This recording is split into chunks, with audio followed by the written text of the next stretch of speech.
itself is has a few extra steps because there is an item being heard pursuant to the Connecticut Environmental Protection Act this morning.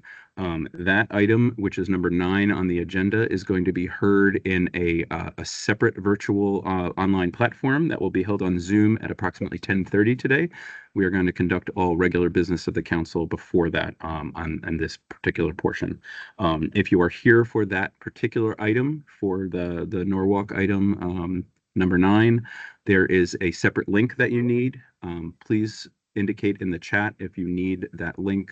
There was a pre-registration requirement, but if for some reason you didn't see that or need to attend that portion of the meeting, please let us know in the chat or send us a message and we will get you that information.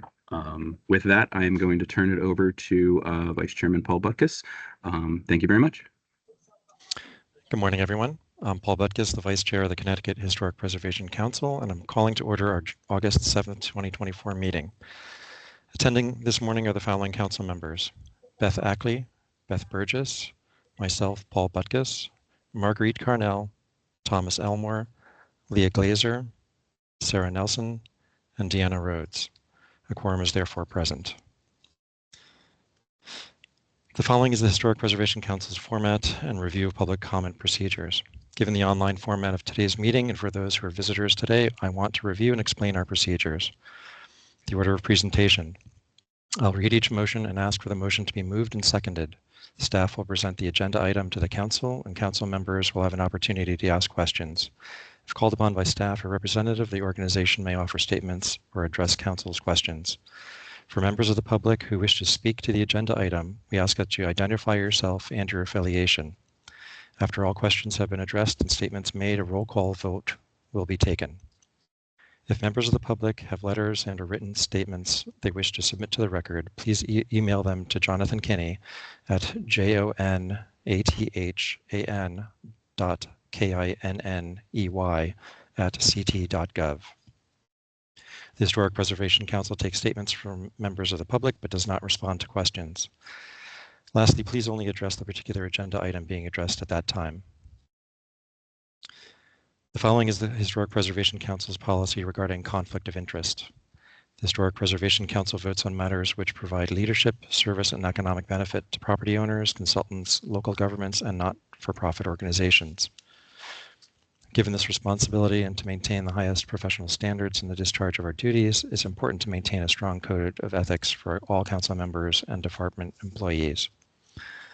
In order to avoid possible violations of the Department of Economic and Community Development ethics statement, it's necessary for the council to be aware of any situations in which there's a real, potential, or apparent conflict of interest involving anyone here. A conflict of interest may occur when a public official's participation in agency matters results in personal financial gain. All council and staff have been provided a copy of the Department of Economic and Community Development ethics statement and governing state statutes. Having reviewed them and today's agenda, members of the council and staff are now asked to disclose any affiliation with entities or projects that may create a conflict of interest as defined by agency policy and pursuant to Connecticut General Statutes I-79 through I-89, entitled Code of Ethics for Public Officials. Once disclosed, the member or staff may recuse themselves from that particular agenda item. Having read the statement, are there any council or staff members that would like to disclose conflict of interest to any of the items on today's agenda? Beth Burgess, I see your hand is raised. Thank you, Paul. I'd like to recuse myself from 5B1 for South Windsor, as I am closely intertwined with historic preservation in South Windsor. Thank you. Thank you, Beth. Any other conflicts? Hearing none. The recused members are asked to leave the meeting platform, and staff will send a text message to members when they may return to the meeting.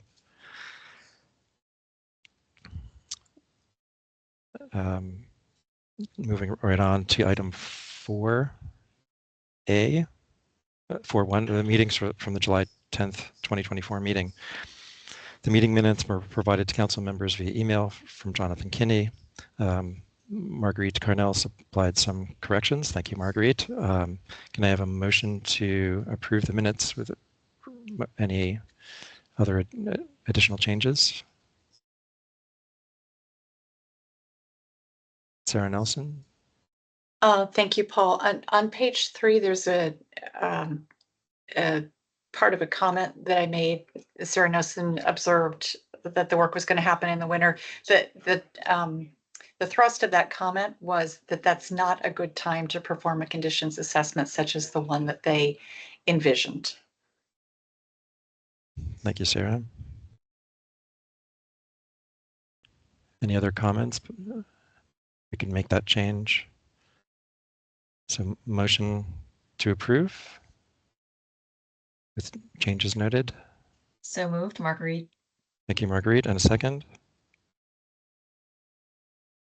So moved, Beth Burgess. Thank you, Beth. I'll do the roll call. Beth Ackley. Aye. V has not joined yet. Beth Burgess. Aye. I'll abstain. Marguerite Carnell. Aye. Tom Elmore. I'll abstain. I was not at the meeting. Leah Glazer. Think I abstain. I was not at the meeting. Sarah Nelson. Aye. Deanna Rhodes. Aye. And Sarah Sportman has not joined yet. Oh, I'm here now. Oh, okay. Excuse me. Aye. Thank you. I Motion- figured it was the minutes. Thank you. Motion carries. All right, our next item is item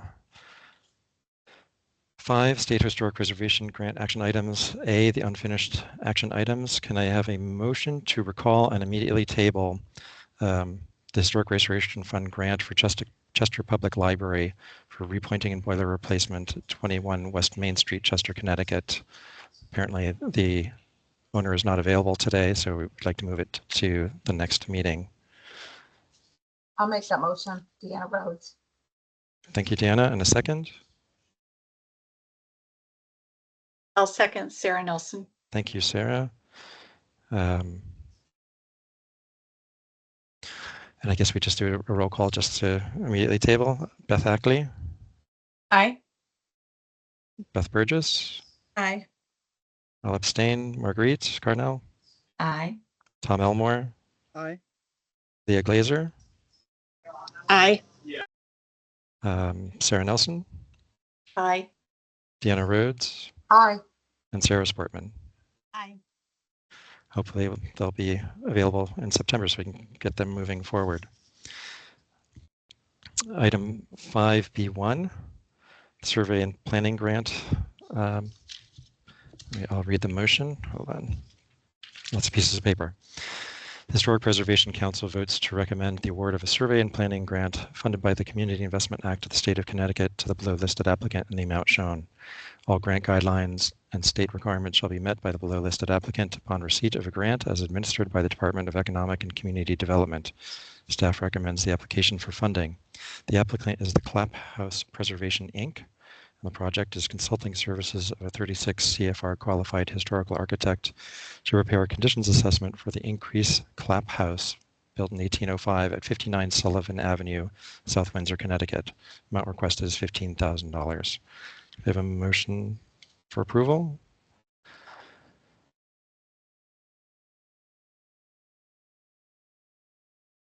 This is Sarah Nelson. I'll make a motion to move this. Thank you. And a second. Marguerite, second. Thank you, Marguerite. Discussion? Good morning, everybody. Staff recommends approval of this application. As noted, it's the Clap House has been vacant for 16 years since the second owners moved out and a developer donated it to the town. So it's great that they appointed this subcommittee, which subsequently became a 501c3 nonprofit to take ownership of the house and, as their mission says, preserve and repurpose. And so I think a good first step, as we usually say, is to do a condition assessment for the house.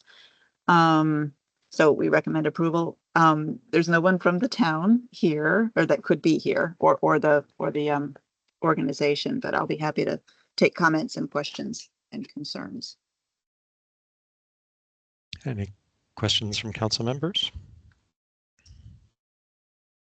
Sarah Nelson? Thank you. So Mary, this is wonderful to see. That's such a terrific building. It occurred to me when I was reading through the description of the project that there's a sort of an unspoken sort of inference that the building could be used by other occupants, like I think the American Legion was one of them. And if they're going to do a conditions assessment as part of their study, they really need to weave in and analyze the implication of change of use, because things like floor loading, ventilation requirements, et cetera. So just put a bug in their ear that when they put their RFP together, that they really have to incorporate that at the beginning. Yes, thank you so much for saying that, because it occurred to me too, because in their mission statement is to repurpose the house, and that obviously can imply that they need to know what exactly it can be, what it's capable of being used for. So Yeah, 'cause yes, the that co- will, yeah, The code changes. exactly. So that will definitely be part of the project. Thank you. Tom Elmore? Yeah, Mary, yeah, I think this is a great project as well. As I was reading through the application on page 21, their long-term preservation plan, they identify projects that are going to be undertaken before the condition assessment is completed. And my question is, after 16 years, why can't they wait just a little bit longer to target those projects after the condition assessment is completed? That's on page 21. I'm sorry. Yeah, Uh, yes. Oops.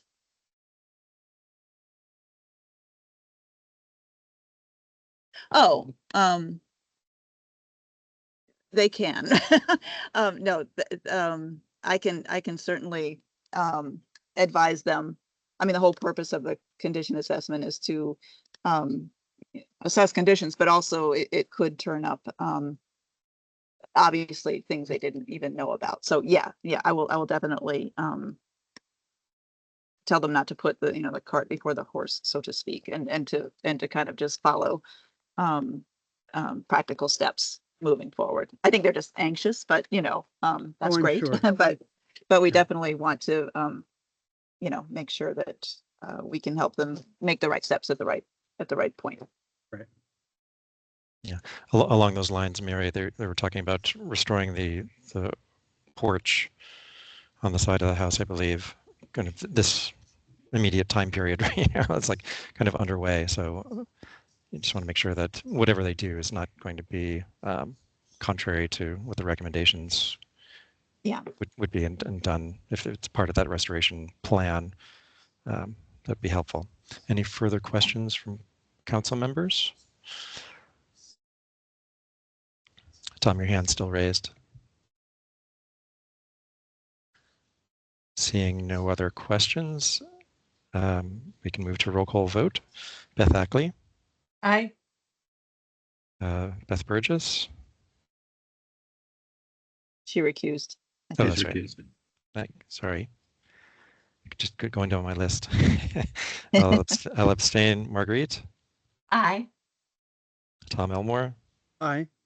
Leah Glazer, Aye. Sarah Nelson, Aye. Deanna Rhodes, Aye. and Sarah Sportman. Aye. The motion carries. Great. We look Thank you. forward to seeing how they make out. Yeah. Thanks. Okay.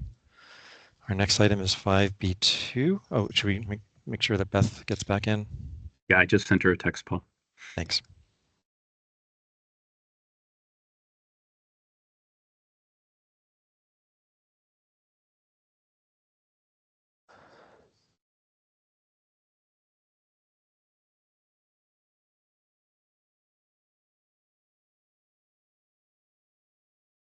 Beth has returned. Great. Agenda item 5B2.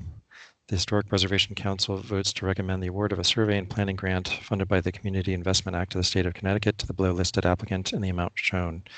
All grant guidelines and state requirements shall be met by the below listed applicant upon receipt of a grant as administered by the Department of Economic and Community Development. Staff recommends the application for funding.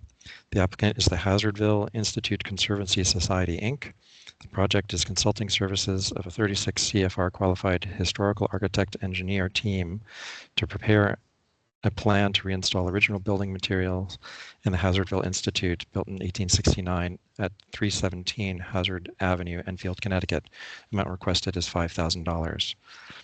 Can I have a motion to approve? So moved, Beth Burgess. Thank you, Beth. And a second?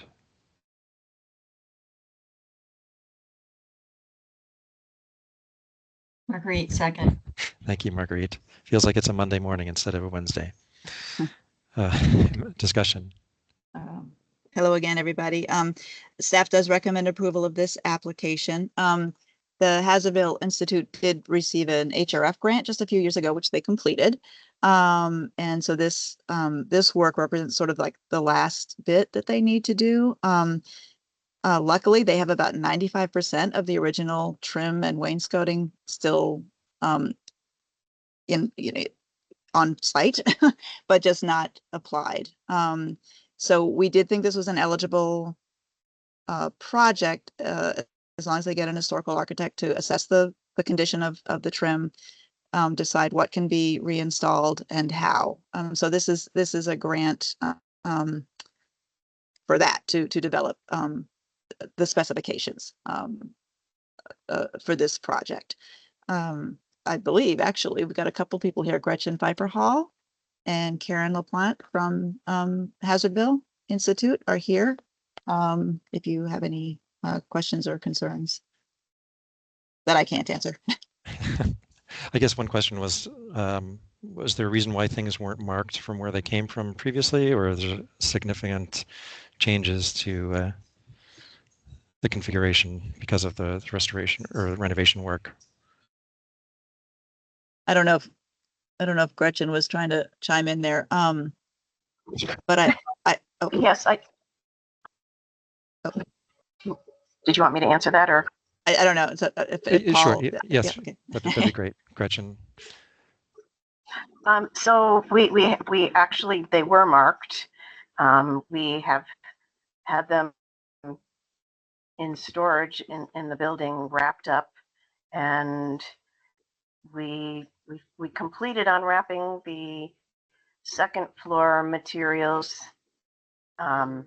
last week, and we did have some drawings that identified where they were going, and the bundles were also marked. So we did organize them, and we had also done that on the first floor. So we actually do have them marked. And Karen LaPlante, one of our other members, has really taken the lead on doing that. So she could answer any questions if you had some.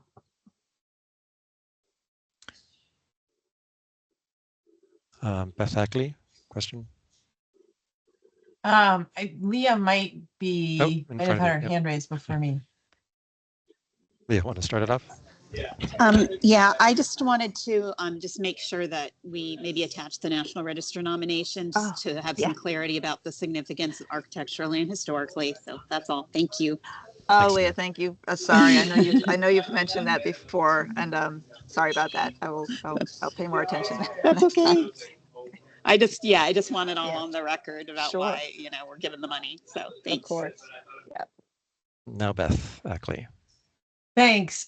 This is probably, excuse me, a question for Gretchen. And I'm getting toward just sort of understanding the cost of this with this question, but what as you're imagining this project and the need for it, what is the sort of concern with the, the potential evaluation of the trim components for reuse?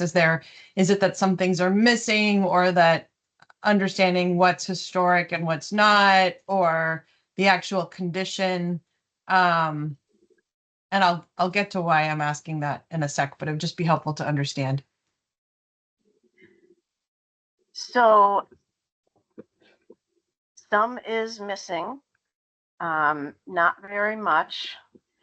And this is a reuse of the building. So there were some changes, mostly on the second floor, in order to meet code.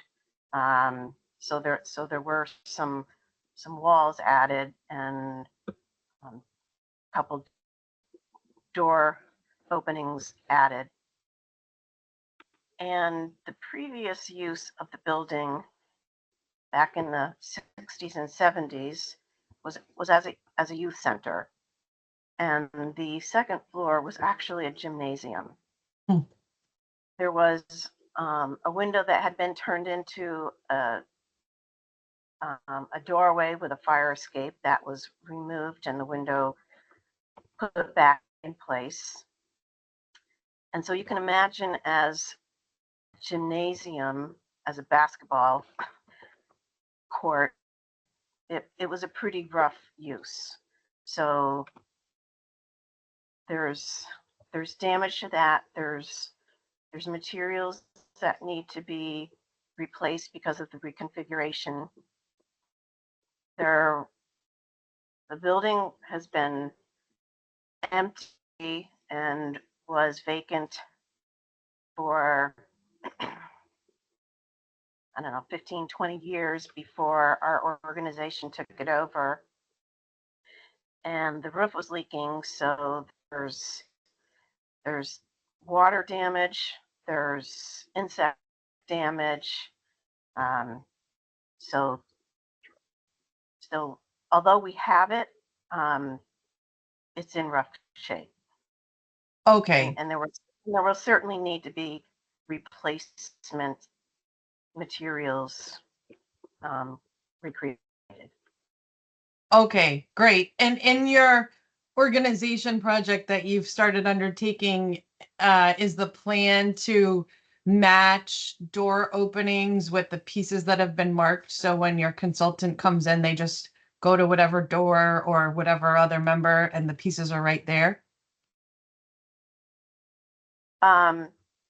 Some of the new door openings are not to the same scale. We had to add a handicap bathroom. We had to, the stairwell had to be enclosed for fire, and the door, well, there really were no doors upstairs, to be honest, because it was an open stairwell to the second floor. And when we put the addition on, we had to create an opening, a pretty wide opening through the brick to the handicap accessible addition, which has another stairwell and a bathroom, and bathrooms on each floor, and a place for a Lula lift, a small elevator. So that will need new trim that it won't be the same. It will just hopefully complement what was originally there, because it can't possibly be to the same scale. Okay, I got it. Yeah, thank you for that. So I would, and I'd love for others to chime in here, I would suggest, based on what I know, the more you can do as an organization when you're soliciting your proposals for this, the more legwork you can do to have a table that says door opening X has been widened, and have all of that information right out there so that your consultant doesn't have to create those. That will help put your fee in alignment with what you're thinking. But if the consultant is coming in and needing to do all of that legwork, it may well drive that fee up, I guess is where I'm going with that. And I'd love Sarah and Paul's feedback on that. They're more on the architectural side than I am, but that it just strikes me as a low fee if somebody's needing to do all of that matching up and all of that legwork. Yeah, this is a matching grant, right? So the total is 10,000, but still it can be eaten up relatively quickly. Okay. Any other additional questions, Yeah, comments? I have a Tom? question, Paul. Not a question, more of a statement. You know, Gretchen, there are several really good trim fabricators in the region that can help you replicate the trim if you so desire, and then you can just cut it for the larger doors and things of that nature, if that is the direction that you're proposing to go, instead of just going to Home Depot and buying some stock stuff off the shelf.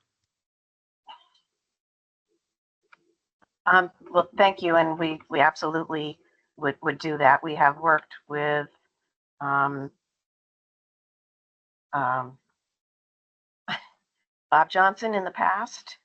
I know he's slowing down, and we were applying for a CIF grant to which we were not successful in receiving, and that's really sort of what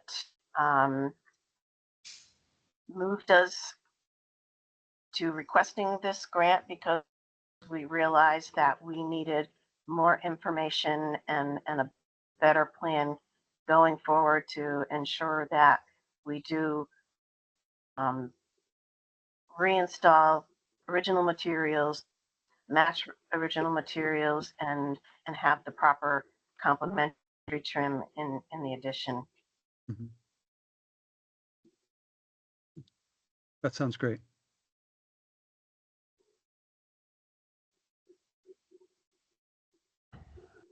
Okay. If there are no other questions, we can move to a roll call vote. Beth Ackley, Aye. Beth Burgess, Aye. I'll abstain. Marguerite Carnell, Aye. Tom Elmore, Aye. Leah Glazer. I don't know if she's, Aye. thank you, she's still here. Sarah Nelson, Aye. Deanna Rhodes, Aye. and Sarah Sportman. Aye. The motion carries. We wish you well. Thank you very much. Thank you. Appreciate it. Our next item is item 6B, the listing to the State Register of Historic Places of the George and Ruth Bartlett House at 111 Goose Lane, Guilford. Is Marina here? I am. Do you want to? Paul, yes, I do. I think you have to raise the matter first Okay, all right. before we discuss. Okay. I'll read the motion. The State Register nomination for the George and Ruth Bartlett House, 111 Goose Lane, Guilford, to the State Register of Historic Places. The Historic Preservation Council votes to list the George and Ruth Bartlett House located at 111 Goose Lane, Guilford, to the State Register of Historic Places. It's a greatly worded motion. Can I have a motion and a second? Marguerite, so moved. And a second? Sarah Nelson, second. Thank you. Now, Marina, discussion. Yes. So unfortunately, council members, I'm going to have to ask you to table this item. Marguerite already provided comments. I'm asking you to table because the owner of record was not able to be contacted. The owner is Yale New Haven Hospital Healthcare System, but it has been difficult finding a point of contact to actually reach. So the remedy will be to send a certified letter through the mail to the known owner of record that's listed in the assessor's database. And then I will ask that we review this item in September. I am disappointed because it is a really wonderful nomination and is a wonderful property that has some very important history that I think should be recognized. But I also believe that the owner should have the opportunity to know that the item is being heard and that they have the opportunity to speak or comment on it. Sarah Nelson. Marina, it occurs to me that the Guilford Preservation Alliance worked with representatives from Yale New Haven Health on many aspects of planning for the future of the building, and they might actually have a direct contact for you. I don't know if that avenue's been explored. It was. That's okay. I started, I started with the author Jordan, who is, did a wonderful job. Again, I can't commend her enough on the nomination. Guilford Preservation Alliance is working to try and find a contact, but it has been difficult. Some background information on this item. Contact was originally started in 2018, and it was originally proposed to be a National Register nomination. But having gone through the building and done the background research, there really wasn't enough integrity for historic fabric to designate it on the National Register, so it became a state register nomination. So in between that time, their contact has changed and revolved. They move around a little bit. So I will be sending a certified letter to the owner of record, but also I'm going to work with the Preservation Alliance to see if maybe we can actually get a person and maybe invite them to come. Okay, and there's one other thing I was just going to mention. If we were reviewing it, but since it's going to be tabled for a month, maybe you could talk with Jordan in the meantime. There's a sewage treatment building addition that was put on. The nomination carries the date of 2016, but the sewage treatment had to be in place for the medical center to open in 2004. So just verify the veracity of that date, because this is such an important document. Absolutely. Thank you. Appreciate that. Tom Elmore. Yeah, thank you, Paul. Marina, can we use this short delay to see if there are any extant character defining landscape features that can be added to the nomination? Because I didn't see anything with regard to the landscape or very much. We can confirm based on Sarah's face, there's not much. The house its setting has been really impacted by the construction of the facility that's behind it. But I can certainly have Jordan go, and it actually will include, since she actually took some more recent photographs, I'll have her include more photographs in the nomination for next month. And then if there is anything, just to give note of any sort of landscape features or trees or something like that, I'll make sure that she includes it. And if there's nothing, make the statement, just so it's documented. Sure. Yeah, just as part of the integrity. This is Leah, it is an integrity statement to make note of that. Right. And then, I'm going to be annoying too, and Jordan's going to hate me, but I think this is a really wonderful nomination, but I just want to be sure that Connecticut has a way of emphasizing its abolitionist history so much without recognizing the enslavement history. And obviously Witness Stone started in Guilford. Guilford did have slaves as well as abolition, and having those two histories side by side is a really important thing. So just to acknowledge that's all. Yeah, I will absolutely have Jordan take a read through, make sure that that is all mentioned and integrated. She had a lot of material that she ended up whittling down and then expanding back throughout the timeline of this nomination. So I'll ask her to see if there's anything else that she had excluded originally from the NR, because the NR was fairly targeted towards C, towards criterion C, because when historic fabric wise from the period of from the period of that 19th century, we were pretty scant for NR, so that really wasn't included in the NR nomination, and I had asked that it be all included in the state register nomination. So happy to do that. I mean, the exciting part is, these nominations about these houses are some of the only ways we can get at this history of enslavement and abolition in Connecticut. So I'm always for more. Just to have it all documented. So thank you. Thank you. Any further questions at this time? So I'm going to defer to Sarah. We have to modify our motion, correct? You can. someone like me can say, I make a motion to table this, and you don't even get into modifying the first motion. So I'm going to Great. make a motion to table this until the September 2024 HPC meeting. And a Deanna Rose, I'm second? gonna second that.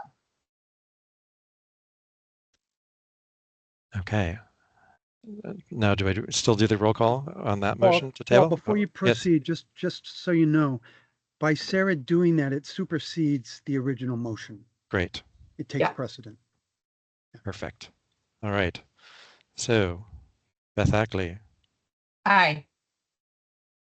Beth Burgess, Aye. I will abstain. Marguerite Cornell, Aye. Tom Elmore, Aye. Leah Glazer, Aye. Sarah Nelson, Oops, aye. Deanna Rhodes, Aye. and Sarah Sportman.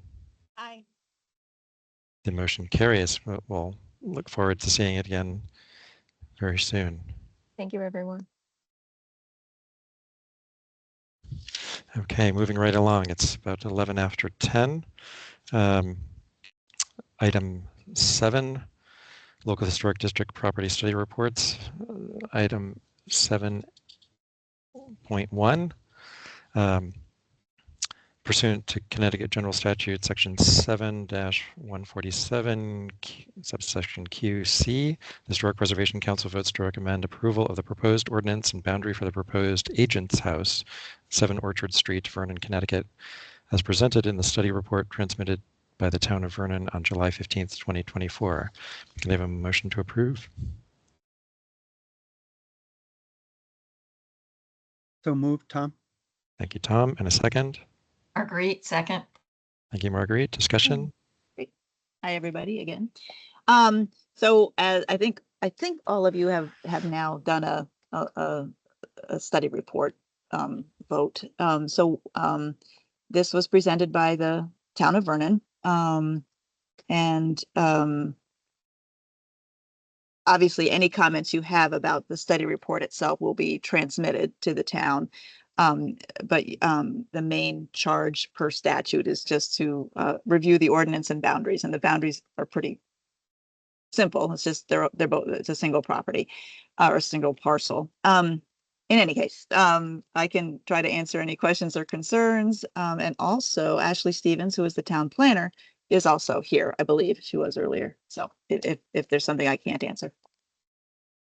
So, Zamira, this is actually a single property being added to their list of other properties that are already Yes. in the ordinance. So it's not a review of the full ordinance. It's just the addition of this Right. the property. Right. Okay, we've got 2 hands raised. Let me see who is the first. Hold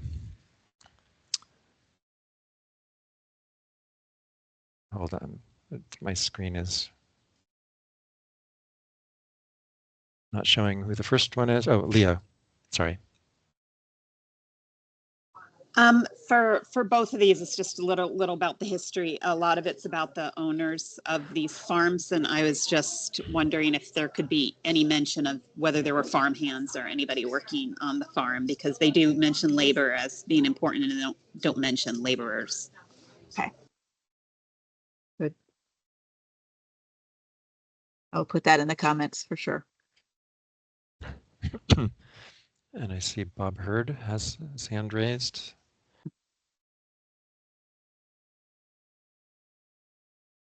Bob, you're muted. I just wanted to point out that I'm chairman of the Local Historic Properties Commission in Vernon. And we worked on this application for a long time. I'm not going to tell you how long. It's embarrassing to me and to the commission, but we were fortunate to have a staff intern during the spring of 2024, thanks to the program at Central Connecticut State University. And we've completed this nomination. We're happy to take back any and all of your feedback. And if there are any questions specific to either of the 2 properties we're asking consideration on today, I'd be happy to answer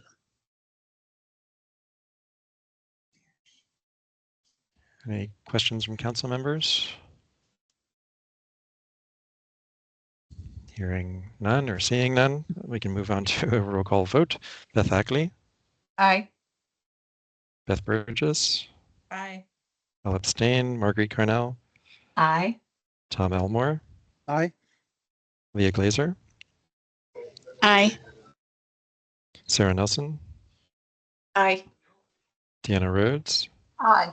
and Sarah Sportman. Aye. The motion carries. Thank you very much. In a similar vein, we'll move on to 7B or 7.2. Let me get my other piece of paper. Too many piles here. Pursuant to Connecticut General Statute, Section 7-147, Q, subsection C, the Historic Preservation Council votes to recommend approval of the proposed ordinance and boundary for the proposed Strong Farm, 274 West Street, Vernon, Connecticut, as presented in the study report transmitted by the town of Vernon on July 15th, 2024.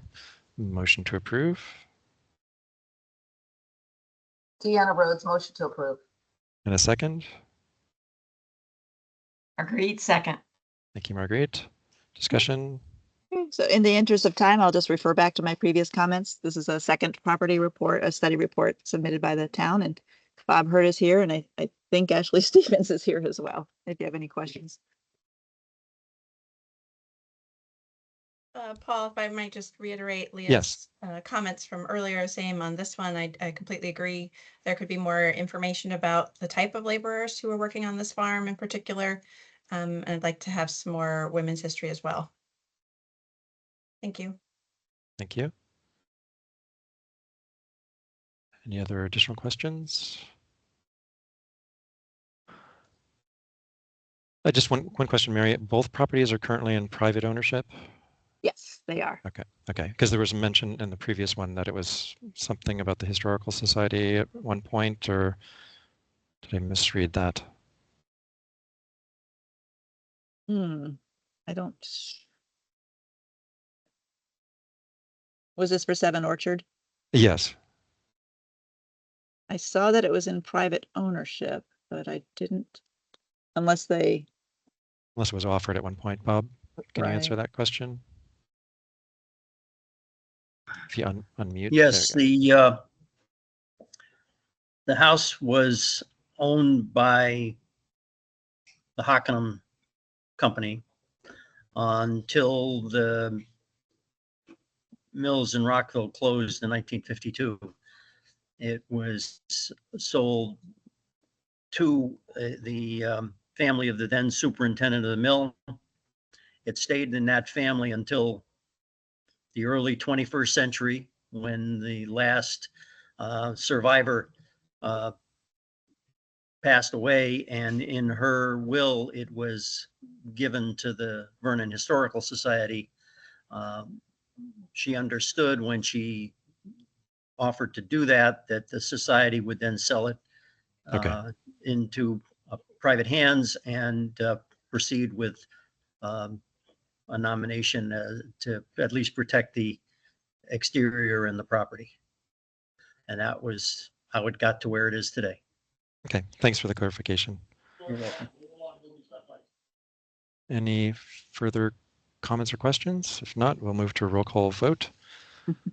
Beth Ackley, Aye. Beth Burgess, Aye. I'll abstain. Marguerite Carnell, Aye. Tom Elmore, Aye. Leah Glazer, Aye. Sarah Nelson,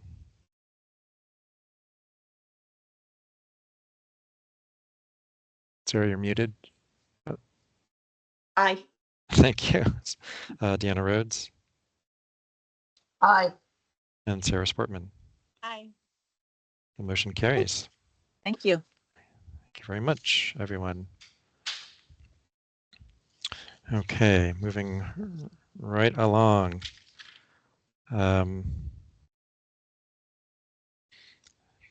Jonathan, did we have anything on the item 10, the preservation restrictions?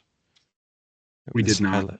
Okay. Yeah, I see that it's bolded. No, Okay. nothing on that item. So I'll move to item 9, your report. Yeah, thank you, Paul. In the interest of moving things along, I will be very brief. I just wanted to remind everyone that I had sent out a request for dates for the week of August 19th to council regarding a conversation and a discussion about council's statutory roles. I'm going to send a follow-up email. There are still a couple people I think I was waiting to hear from, and then we'll set that date and I'll get that information out to you. Okay. That's all. Thank you, Paul. Thank you. Item 12, report on museum properties from Liz. Liz did not have a report this month. She will report again in September. Okay, thank you. Any new business? None that I'm aware of, no. Okay, and liaison with public and private agencies. Good morning, everyone. Jane Montanaro with Preservation Connecticut. I also don't have any announcements for today. Thank you. Thank you, Jane. And in public forum, nobody's signed up, I believe, for this portion. No, I don't believe so. Okay, so that would bring us to an adjournment of the part 1 of the meeting, and we will regroup on the Zoom call. Everybody that is registered will have received the link, and that should start up at 10:30, correct, Jonathan? Or do we just jump in right now? And yeah, correct. We have a few minutes, but yeah, try to be there at 10:30, and we'll get that portion of the meeting started as soon as we can. All right, thank you all very much. And our next regular scheduled meeting is going to be Wednesday, September 11th. Most likely also our same format. Correct. All right. See you all on Zoom in a few minutes. Thank you all. Thanks, everybody. Bye.